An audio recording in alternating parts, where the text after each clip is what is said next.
Habakkuk 3వ అధ్యాయం 19వ వచనాన్ని చదువుకుందాం. ప్రభువైన యెహోవాయే నాకు బలము, ప్రభువైన యెహోవానే నాకు బలం, ఆయన నా కాళ్ళను లేడి కాళ్ళ వలె చేయును. నా ప్రాణాన్ని ఆయన నా కాళ్ళను లేడి కాళ్ళ వలె ఆయన నా కాళ్ళను లేడి కాళ్ళ వలె చేయును. ఉన్నత స్థలముల మీద ఆయన నన్ను నడువ చేయును. ఉన్నతమైన స్థలముల మీద ఆయన నన్ను నడిపించును. అయ్యా, అమ్మా, హబక్కూ చెబుచున్నాడు, నా దేవుడే నా బలం, నా కాళ్లను లేడి కాళ్ల వలె చేస్తాడు, ఉన్నతమైన స్థలములో నన్ను నడిపించగలుగుతాడు. ప్రవక్త చెబుతున్నాడు, నా బలమైన నా దేవుడు నా కాళ్లను లేడి కాళ్ల వలె చేస్తాడు. లేడి అనగా జింక. జింక కాళ్ళు బలమైనవి, అవి శక్తివంతమైనవి. ఎదురవుచున్నటువంటి అడ్డులు కూడా దాటుకుని వెళ్ళేటువంటి శక్తి వాటి కాళ్ళలో ఉంది. వాటి కాళ్ళు చూస్తే ఒక కట్టెలాగా నీకు కనిపిస్తాయి. నీ చేతికిస్తే విరిచేస్తావు. వాటి కాళ్ళు కూడా కనిపిస్తే ఆ విధంగా ఉంటాయి, విరిగిపోతాయి నువ్వు అనుకుంటావు. అయితే దేవుడు లేడి కాళ్లను బలము కలిగినవిగా, శక్తివంతమైనవిగా, ఆయాసము లేకుండా మైళ్ళ కొద్దీ పరిగెడుతుంది. అడ్డొచ్చే ప్రతి ఎత్తైన స్థలాన్ని దాటుకుంటూ వెళ్తుంది. తరిమే మృగాన్ని కూడా తప్పించుకుని దాని చేతులోంచి వెళ్ళి కాపాడుకోగలుగుతుంది. లేడి కాళ్ళు ఎంత బలమైనవి! హబక్కూకంటున్నాడు, లేడి కాళ్ల వలె నా దేవుడు చేశాడు. దేవునిలో పరిగెత్తాడు హబక్కూ. అలా నేను పరిగెత్తగా పరిగెత్తగా పరిగెత్తగా ఉన్నతమైన స్థలములో నా దేవుడు నన్ను నడిపించాను. భక్తులమైన మనకు ఉన్న స్థలం, మనం నమ్మిన దేవునికి ఉన్న స్థలం, మనమున్న స్థలం ఇది. మన దేవుడు ఉన్న స్థలం ఉన్నతమైన స్థలం, పరలోకం. లేడీ వలె ఆత్మీయ జీవితంలో పరిగెత్తగలిగితే ఆ ఉన్నత స్థలం అని చెప్పబడే పరలోకములో దేవునితో కూడా అక్కడ ఉండి నీవు ఆయనతో కూడా నడవగలుగుతావని బైబిల్ చెబుతుంది. హబక్కూ యొక్క జీవితంలో అదే చెబుతున్నాడు. నేను దేవునిలో పరిగెత్తటానికి, నా భక్తిలో నేను పరిగెత్తటానికి లేడీ కాళ్ల వలె నన్ను బలపరిచాడు. ఆ బలముతో నేను దేవుళ్ళ నడిచా. నేను నడవగా ఆయన పిలుపు నాకు ఇచ్చా. ఆయన పిలుపును బట్టి ఆయన ఉన్నటువంటి ఉన్నతమైన స్థలములో ఆయన దగ్గర నేను నడవగలిగా, ఆయనతో నివాసం చేయగలిగా. ఆయన ఎక్కడికి వెళితే అక్కడే నన్ను నడుస్తూ వెళ్ళగలిగా. దేవునితో నువ్వు నడవడం అనేది ఈ లోకంలో ఉంటే ఆ నడిచే వ్యక్తులను ఉన్నతమైన పరలోకం అనే స్థలంలో దేవుడు పెడతాడు. ఆయనతో నడవడం అనేది నీకు లేకపోతే లోకంలో నడుచుకుంటూ చివరికి సాతానుడు నిన్ను అగాధం అని చెప్పబడేటువంటి అడుగులేని గొయ్యి అని చెప్పబడే ఆ యొక్క పాతాళములో పడవేస్తాడు. అక్కడ పండ్లు కొరకడం, ఏడవడం, చీకటి, ఇవన్నీ కూడా అనుభవించే పరిస్థితి ఉంటుంది. దయచేసి ఈ మాటలు వినిచున్నప్పుడు ఎప్పుడూ వినేవేలే ఇవి. చచ్చిపోయిన తర్వాత ఏం జరుగుతుందో ఎవరికి తెలుసు? బ్రతికినంతకాలము హ్యాపీగా బ్రతుకుదాం. బుద్ధి లేనిది ఎలా అనుకుంటుంది? బుద్ధి లేనివాడు ఈ విధంగా అనుకుంటాడు క్రైస్తవ సమాజంలో. ప్రభునందు ప్రియమైన వాళ్ళారు, కరోనా రానంత వరకు ప్రతి వ్యక్తిలో ఎంత ధైర్యమో, కరోనా వచ్చిన తర్వాత ధైర్యవంతులు కూడా భయపడిపోయారు. భార్యకు కరోనా వస్తే ఈ భార్య లేకపోయినా చింత లేదని విడిచిపెట్టి భర్త దూరం, ఈ భర్త లేకపోయినా పర్వాలా భార్య దూరం, ఈ తల్లిదండ్రులు లేకపోయినా పర్వాలా పిల్లల దూరం. ఆ వ్యాధిని బట్టి మనిషి యొక్క ప్రాణం పోతుందని ప్రాణభయం కలిగిన వ్యక్తి తన రక్తం పంచుకొని పుట్టిన వ్యక్తుల విషయంలో కూడా ఏ దయా కనికరము చూపించకుండా అలాంటి వారికి ఎంత దూరం అయిపోయాం. అదే భయం ఉండాలి కదా. పాతాళం ఒకటి ఉంది, అక్కడ ఆరనేటుడు అగ్ని ఒకటి ఉంది, చావని మన ఆత్మ కాలుతుంది. అది ముందున్న రోజుల్లో అడవి లేడీ వలె దేవునిలో నేను తేలికగా పరిగెత్తకపోతే నా పరిస్థితి ఆ రీతిగా ఉంటుంది. కరోనా విషయంలో ఉన్న భయం, నిత్య నరకాగ్నికి వెళ్ళే స్థితిలో నేను ఉంటున్నాను, దాని గురించి ఎందుకు లేదు మనకు భయం. భయపడు, దయచేసి భయపడు, దయచేసి భయపడు. రేపన్న దినాన నీ పరిస్థితి ఎలా ఉంటుందో నీకు తెలియదు. ఇప్పుడు ఉన్నట్టుగానే అన్నీ కూడా నాకు సఫిషియెంట్గా, ఏ కొరత వాళ్ళది కొరత లేదు అనుకోవచ్చు. భూకంపాలు వచ్చాయి, సునామీలు వచ్చాయి, యుద్ధాలు వచ్చాయి. అప్పటి వరకు ఆ పట్టణాల్లో పేరు ప్రసిద్ధి అయిపోయి ధనవంతుడుగా పిలువబడిన వ్యక్తులు కూడా సునామీ తర్వాత, భూకంపాల తర్వాత వరుసలో నిలబడి ఒక భిక్షాటన చేసే పాత్ర పెట్టుకొని ఆ పొట్ట కుటి కోసం పెట్టేటడు పిడికెడు అన్నం కోసం ఎంతమంది నిలబడలేదు.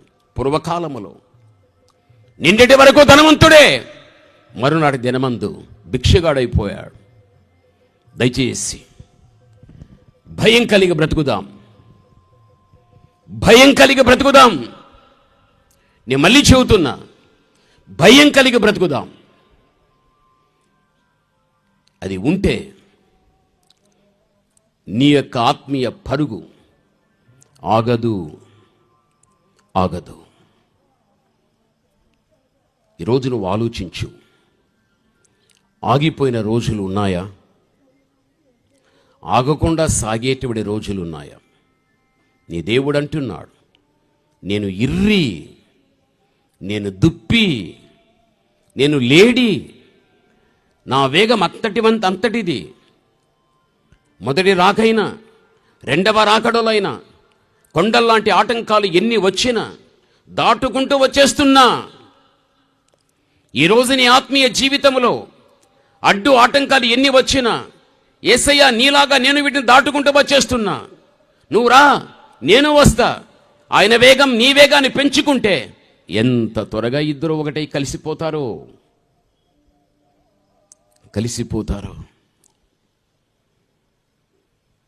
ఆ అనుభవంలోనికి నీవు రావాలి, అనుభవంలోనికి నీవు రావాలి. బైబిల్ మనకు చెబుతూ ఉంది. ఒక విషయం,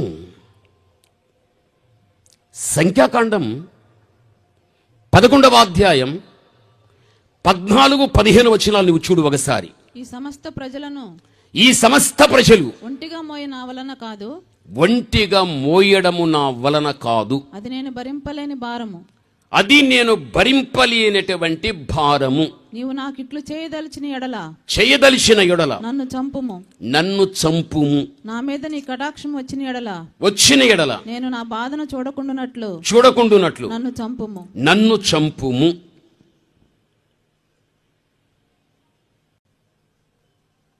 లేడీ వలే తేలికగా పరిగెత్తే జీవితం మోషేకు ఉంది. అయితే కొంతకాలం పరిగెత్తాడు, పరిగెత్తలేక నా వల్ల కాదని విసిగిపోయి, ఓ దేవుడా, నా విషయములోని నీకు కటాక్షం ఉంటే నన్ను చంపేయ్. అలిసిపోయిన జీవితం మోషేది. ఒకప్పుడు అడవిలో ఉన్న లేడీ పిల్లవలే తేలికగా పరిగెత్తెరవాడు. అయితే ఇక్కడ అలిసిపోయాడు, నా వల్ల కాదు, చంపేయ్. కయ్యను హేబేలు చంపేశాడు. హేబేలుకు బదులుగా షేతునిచ్చాడు. షేతు ద్వారా నోవాహు వచ్చాడు. నోవాహు ద్వారా హాము వచ్చాడు. హాము ద్వారా అబ్రహాము వచ్చాడు. అబ్రహాము ద్వారా ఇస్సాకు వచ్చాడు. ఇస్సాకు ద్వారా యాకోబు వచ్చాడు. యాకోబు ద్వారా ఇశ్రాయేలు వచ్చారు. వారిలో నుండి యోసేపును ఏర్పరచుకున్నాడు. యోసేపు ద్వారా 70 మంది ఐగుప్తి ప్రాంతానికి వెళ్ళిపోయారు. ఆ 70 మందితో 430 సంవత్సరములు ఇశ్రాయేలు యొక్క దేశములో ఇశ్రాయేలు ప్రజలు విస్తరించిపోయారు. ఆ విస్తరించబడే పరిస్థితుల్లో మోషే పుట్టాడు. అక్కడ పుట్టిన మోషేను దేవుడు ఎన్నిక చేసుకున్నాడు, నాయకుని చేశాడు. విస్తరించిన తన ప్రజలకు నాయకునిగా పెట్టాడు. బానిసత్వం నుంచి బయట తెచ్చాడు. ఇశ్రాయేలు ప్రజలారా, నేను ఏర్పరచుకున్న మీ నాయకుడు మోషే, అతని నాయకత్వం కింద ప్రయాణం చేయండి. ఎక్కడికి? వాగ్దాన భూమి మేము ఇస్తున్నా, అదే కనాను, స్వతంత్రించుకోనండి అని చెప్పాడు. దేవుని మాట మేరకు నాయకుడైన మోషే నాయకత్వాన్ని చక్కగా, దాని ధర్మాన్ని చక్కగా జరించుకుంటూ నడిపించుకుంటూ వెళుతున్నాడు. అతని నాయకత్వం క్రింద ఉన్న వ్యక్తులు కూడా దేవుని మాట చొప్పున మోషేను వెంబడించగలిగారు. మోషే పరుగు అయినా, తన వెంబడించే వ్యక్తుల పరుగు అయినా,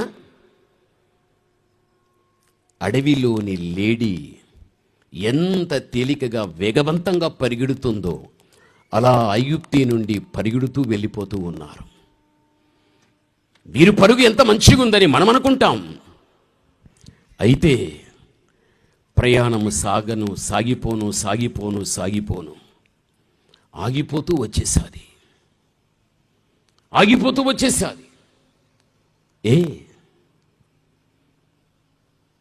ఎందుకు ఆగిపోవలసి వచ్చింది? వదిలిపెట్టిన ఐగుప్తిని జ్ఞాపకం తెచ్చుకున్నారు. అక్కడ వీరికి ముఖ్యమైనవి దేహ సంబంధముగా ఏవైతే ఉన్నాయో అవి అరణ్య ప్రయాణములో లేని కారణాన్ని బట్టి సనుగుతూ గొనుగుతూ మోషేకు విసుగు తెప్పిస్తూ మాటికి ఐగుప్తిని జ్ఞాపకానికి తెచ్చుకున్నారు. దేవుడు తెచ్చుకోవద్దు అని చెప్పాడు. ఆయన మాట వినలేదు. మరిచిపో, మోషేను ముందు పెట్టా, మోషేకు ముందు నేనున్నా. పగటి కాలం మేఘస్తంభం, రాత్రి కాలం అగ్నిస్తంభం. నేను నడుస్తున్నా, మోషే నడుస్తున్న మోషేని బట్టి మీరు నడవండి. ఐగుప్తిని చూడొద్దు, మరిచిపో. ఇక్కడ ఒక్క విషయం, కీర్తనలు 45వ అధ్యాయం 10వ వచనాన్ని నీవు చూడు. కీర్తన 45:10. కుమారి ఆలకించు, ఆలోచించి చెవియొగ్గుము. నీ స్వజనము నీ తండ్రి యొక్క ఇంటిని మరువుము. దైవ సేవకులు ఈ మాట ఎక్కువ వినాలి. భార్యలను కలిగి ఉన్న భర్తలు కూడా ఈ మాట వినాలి. కుమారి, నీ స్వజనము నీ తండ్రి యొక్క ఇంటిని ఏం చేయాలంటున్నాడు? మరువుము. ఇది చదివేటప్పుడు మనకు సామాన్యంగా ఇది తల్లి తండ్రికి సంబంధించినటువంటి మాటగా మనకు కనిపిస్తుంది. అయితే మనం మరువవలసినది ఏది అనేది మనం ఆలోచించగలిగితే, నీ తండ్రిని, నీ తండ్రి ఇంటిని, నీ స్వజనాన్ని మరువుము. వివాహమవుతుంది, వివాహకర్త ఉంటాడు. భార్యకు భర్తకు చెప్పేటప్పుడు ఈ మాట తీసుకుంటారు.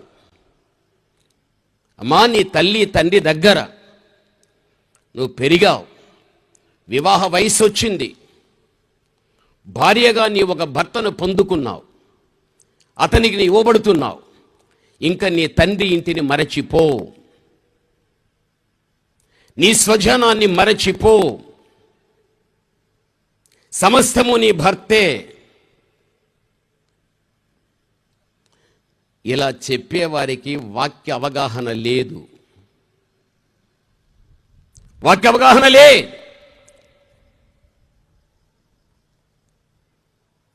అదే ప్రసంగంలో ప్రతి దైవజనుడు భర్తను హైలైట్ చేస్తూ ఎవరి జీవితంలోనికి భార్య వెళుతున్నదో ఆమెను ఎంత తక్కువ చేసి మాట్లాడతారంటే ప్రసంగాలు అంత తక్కువ చేస్తారు. బుద్ధి లేని వాళ్ళ ఈ పాస్టర్లు కూడా. ప్రభువుని నమ్మనటువంటి ఏదో ఒక గయ్యాలి భార్య తన ప్రవర్తన విషయంలో అంత మూర్ఖురాలుగా, కుటుంబాన్ని కట్టుకోలేనటువంటి మూఢురాలుగా ఉంటుంది ఎక్కడో ఒకతే. దాన్ని ఆధారం చేసుకుని దానికుండే గుణగణాలంతా కూడా వివాహం ఆడేటువంటి భార్యకు వాటిని బోధిస్తూ వస్తారు. మళ్ళీ భర్తకు చెప్పరు, ఏ కుమారి నీ తండ్రి ఇల్లు మర్చిపో, నీ స్వజనం మర్చిపో. సరే, స్వజనాన్ని విడిచేస్తుంది, తల్లిని వదిలేస్తుంది, తండ్రిని వదిలేస్తుంది, ఈ వెనకంబడి పుట్టినటువంటి తోబట్టైనా, అక్కైనా, అన్నైనా, తమ్ముడైనా వదిలేస్తుంది. తన స్వజనం అనే స్థానికుల్ని, బంధువర్గాన్ని విడిచిపెట్టేస్తుంది. సమస్తము నా భర్తే వెళ్ళిపోతుంది. వానికి తల్లి కావాలి, వానికి తండ్రి కావాలి, వానితో పుట్టిన అక్క, చెల్లి, తమ్ముడు, అన్న ఉండాలి, వానికి స్వజనులు ఉండాలి, వానికి అన్నీ ఉండాలి, ఆమెకేమీ ఉండకూడదు. ఇదెక్కడ న్యాయం? ఏమండి, మా అమ్మకు బాగలేదండి, హాస్పిటల్కి తీసుకెళ్ళి చూపించడానికి ఎవరు లేరండి, నేను వెళ్ళాలండి. డోర్మై, వాని అమ్మకే బాగలేకపోతే ఆటో పట్టుకొని మా అమ్మని హాస్పిటల్ తీసుకెళ్ళు. ఇలాంటి బుద్ధి లేని గాడుదులు లేరా?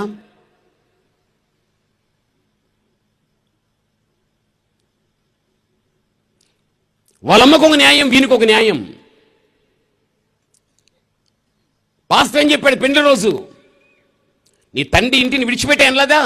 నువ్వు వినలేదా? సర్వము నీ భర్త నేనే. నిజమే, సర్వము నువ్వే. అయితే ఆ సంపూర్ణమైన ప్రేమను భార్యకు చూపించేసేయాలి. జీవితాంతం వాని చేతిలో వెట్టి చాకరీ చేస్తుంది. వానికి దయా కనికరం ఉండదు. వానికి మలినమైన వాని బట్టలు ఉతుకుతుంది, ఐరన్ చేస్తుంది. పందికి పెట్టినట్లు 3 పొట్లు వంటగదిలో కష్టపడి పనిచేస్తుంది.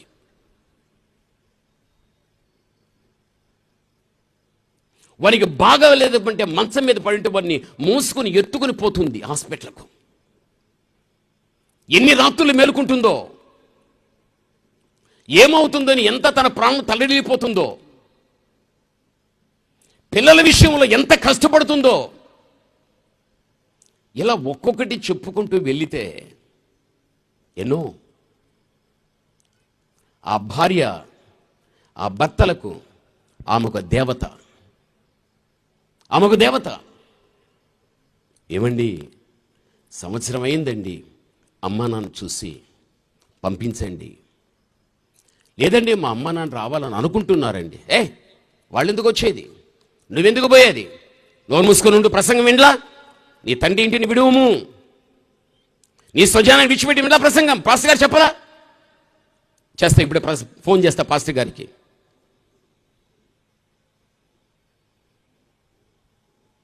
ఏదైనా కానీ కొంచెం తెగించి మాట్లాడితే న్యాయాన్ని బట్టి ఆ దుర్మార్గుడు దూషిస్తాడు. మీ అమ్మ అలాంటిది కాదా? మీ నాన్న అలాంటి వాడు కాదా? బండ బూతులు. వాడు ఎంత దరిద్రుడో చూడు నువ్వు అని. మా అమ్మని తిట్టకండి, మా నాన్న తిట్టకండి దయచేసి అని అంటే ఏ నోరెక్కువైపోయింది అని చెయ్యి తీసుకొని చెంప మీద కొడతాడు. బుద్ధి లేని గాడిదవాడు. ఎన్ని కుటుంబాలు ఇలా నరకం అనుభవిస్తున్నారు. ఆ తల్లి ఆ ఇంటిలో మొయ్యలేని బరువు, చెప్పుకోలేని బాధలు, కన్నీళ్లు తొడవలేనటువంటి కన్నీటి ధారలు ఎవరికి చెప్పుకోవటానికి లేక, ఎవరికి తన బాధను పంచుకోక, ఇంటి గుట్టును గుప్పెట్లో పెట్టుకొని ఎంత నరకయాతన అనుభవిస్తున్నారు కుటుంబాల్లో. మొదటి సమూయేలు 15:11 చదువుకుందాం. సౌలు నన్ను అనుసరింపక వెనుక తీసి నన్ను అనుసరించక వెనుక తీసి నా ఆజ్ఞలను గైకొనకపోయిన గనుక నా ఆజ్ఞలను గైకొనకపోయెను గనుక అతని రాజుగా నిర్ణయించినందుకు పశ్చాత్తాపపడుచున్నాను. దేవుడు ప్రవక్త సమూయేలుతో సౌలు విషయమై నేను ఏడుస్తున్నాను అన్నాడు. సౌలును బట్టి దేవుడు ఏడ్చాడు. ఆ ఏడ్పును సమూయేలుకు చెప్పుకుంటున్నాడు. ఎందుకు అంటే, నేను ఏర్పరచుకుంటే తాబిలేష్ తైలాభిషేకం జరిగిపోయాది, నూతన మనసిచ్చా, ఆత్మతో నింపా, ప్రవక్తల్లో కలిసి ప్రవచించేంత వదంతి వచ్చింది ఇతడు ప్రవక్త అని. అలాంటి వ్యక్తి, అభిషేకించబడని వ్యక్తి చేతిలో ఉన్న డాలు పారవేయబడినట్లుగా ఆ విధంగా సౌలు కాగలిగాడని దావీదు చెబుతున్నాడంటే కారణం దేవుని యొక్క ఆజ్ఞలను అనుసరించక తాను ఏం చేశాడు తల్లి? వెనుక తీశాడు. అంటే సౌలు అడవిలోని లేడీ వలె తేలికగా, వేగంగా దేవునిలో పరిగెత్తలేని వ్యక్తి. వెనుక తీశాడు అంటే పరుగు లేనట్టే. వెనుక తీశాడు అంటే ముందుకు పోనట్టే. ఈరోజు నీ జీవితంలో చూడు, సౌలు వలె నీవు కూడా, లేడీ వలె నీవు తేలికగా బాగా దేవుళ్ళో పరిగెత్తేటప్పుడు ఆ పరుగు నిలిపేసి నీవు ఒకవేళ సౌలు వలె వెనుక పడిన వ్యక్తి వైతే నీ జీవితంలో తప్పనిసరిగా అభిషేకించబడని వ్యక్తిలో దేవుడు లేక, ఆ వ్యక్తి పక్షమున ఉండక, ఆ వ్యక్తి చేసే కార్యాల్లో ఉండకుండా ఎలాగైతే దేవుడు అలాంటి వారిని విడిచిపెట్టడం జరుగుతుందో, విడిచిపెట్టబడిన వ్యక్తులకు సంభవించే పరిస్థితులు ఎలా ఉండగలుగుతాయో ఆ విధంగా ఉండడం జరగగలుగుతుంది. క్రైస్తవ బిడ్డలైన మనం ఎక్కడ కానీ మనం అడుగు వెనుక తీసేటుడు వ్యక్తులుగా మనం ఉండకూడదు అని బైబిల్ చాలా స్పష్టంగా మనకు తెలియపరుస్తూ ఉన్నది.